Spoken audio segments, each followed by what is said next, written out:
Bismillahirrahmanirrahim. Assalamualaikum warahmatullahi wabarakatuh. Waalaikumsalam. Salam kedaulatan rakyat. Salam.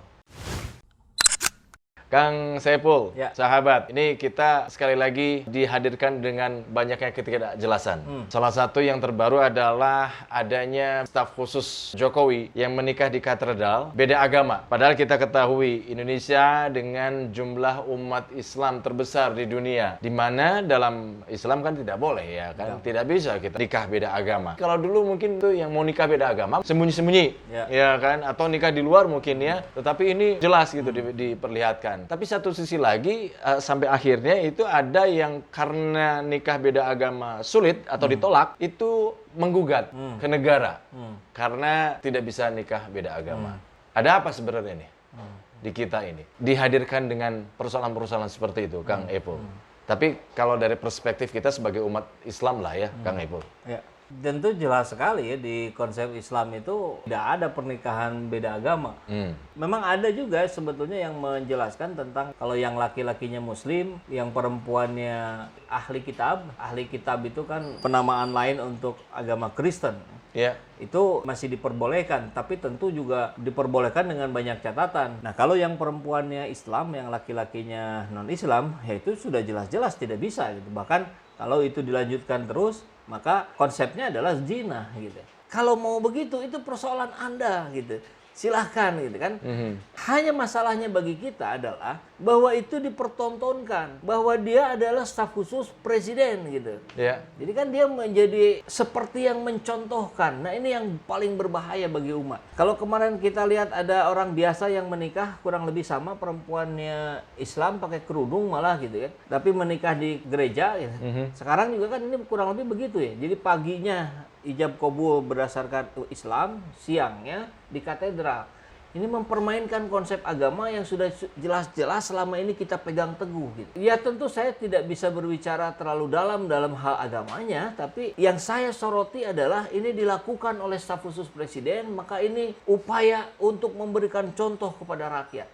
Ini besok lusa banyak orang yang akan terpengaruh, Kang. Ya. Dia staf khusus saja nggak apa-apa kok. Iya. Kita padahal udah jelas di sini tuh nggak boleh. Ini penentangan terhadap aturan di Indonesia yang mungkin kalau ini dibiarkan terus-menerus 1, 2, 3 tahun ke depan itu diubah peraturannya.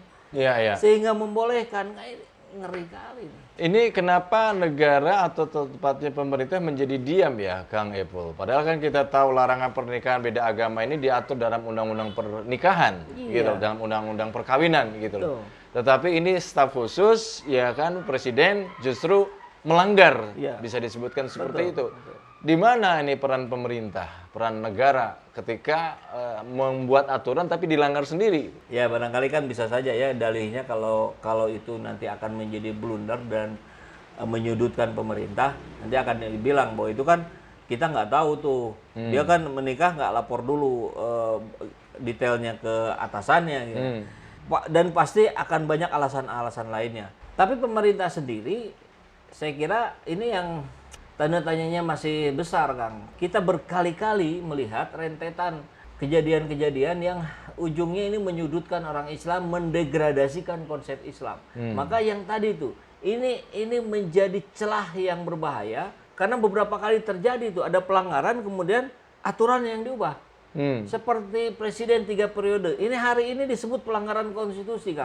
Ini kejahatan konstitusi. Tapi ke besok lusa kemudian itu diamandemen oleh MPR dan disahkan 3 periode, jadi konstitusional, jadi sah. Ya. Jadi keinginan yang akan merubah sistem gitu kan. Bukan sistem yang harus mengikuti, bukan keinginan itu yang harus mengikuti sistem gitu. Iya kan, sistem itu dibuat agar mempermudah orang-orang dalam berorganisasi atau berkehidupan di dalamnya kan.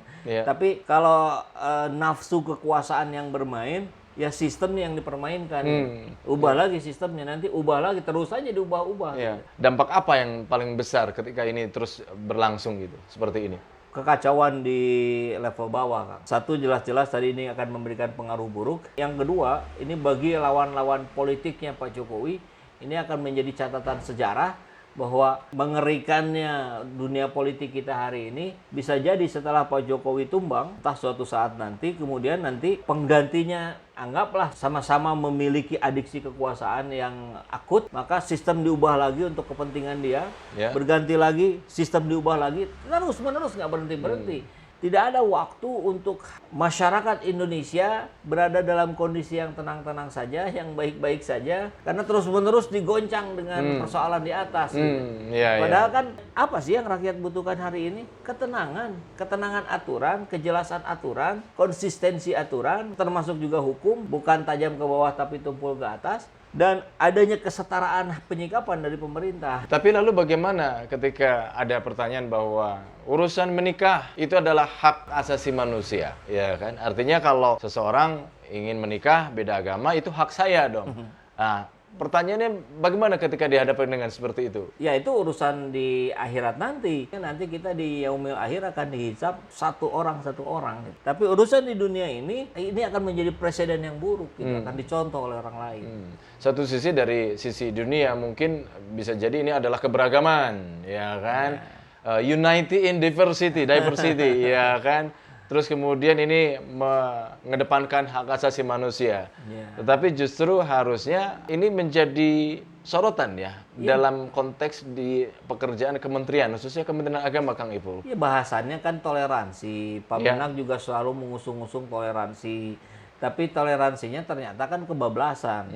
Kalau sudah kebablasan kan bukan toleransi lagi, saya kira ini sudah saling campur aduk, saling mewarnai gitu. Jadi Islam diwarnai Kristen, Kristen diwarnai Islam, Hindu diwarnai Kristen. Kacau lah kehidupan beragama kita. Jadi toleransi itu jelas pada hal-hal yang sifatnya muamalah, pada hal-hal yang sifatnya interaksi. Bagaimana kita membangun negeri ini? Ya, jangan hanya dengan umat Islam saja, dengan Kristen, Hindu, Buddha. Ayo sama-sama kita berkumpul gitu kan. Tapi untuk urusan menjalankan kehidupan beragama, ya itu sudah jelas patokannya gitu.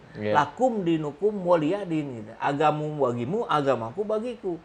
Titiknya di situ gitu batasan toleransinya. Nah, ini mau didobrak gitu. Kan kacau ini.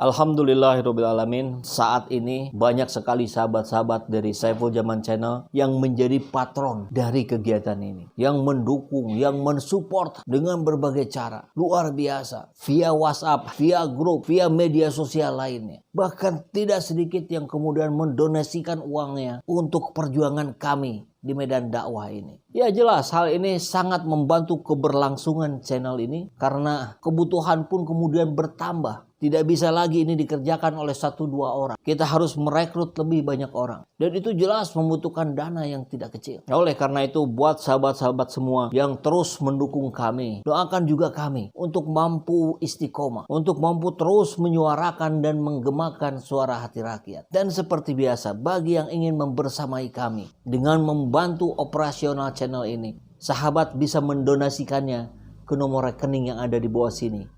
Dan silakan untuk mengkonfirmasikannya ke nomor yang ada di sini.